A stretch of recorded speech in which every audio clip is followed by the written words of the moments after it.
Well, today we're here on location in Rome where this homeowner is having us back for a second time. The first time he put a few windows in, and now he's doing a few more. At New York Sash, we can work with you whether it's a small project or you want to do all the windows all at once. Let's take a closer look at this project.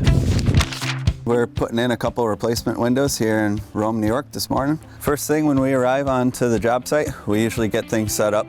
We set up our caution tape just to make sure we're following proper procedures and keeping everybody safe. We get our batteries charging, we get our brakes set up and our tables, we get our windows around where they're supposed to install, the ladders set up, and we just try to organize the job site a little bit for the day. And then we start removing the old windows and putting the new ones in. The old ones are leaking. Not raining that, but the wind in that one is blow.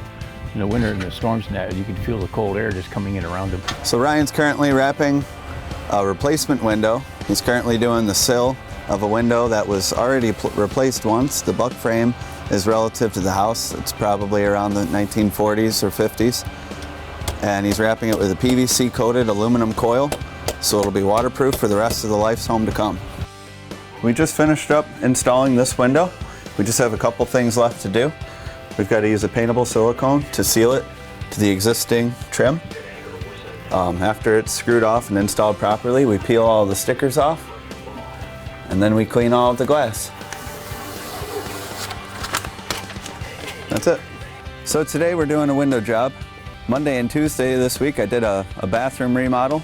Last week I did a siding job with our siding crew.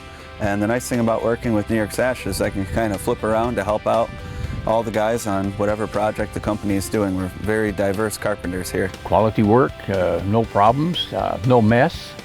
They clean up after themselves. So when we needed windows this last winter, we came back to you. We're gonna finish up the inside. We're gonna wrap the outside in the same metal PVC coil that we did the other window. And then these three windows here are all finished up in just a half a day.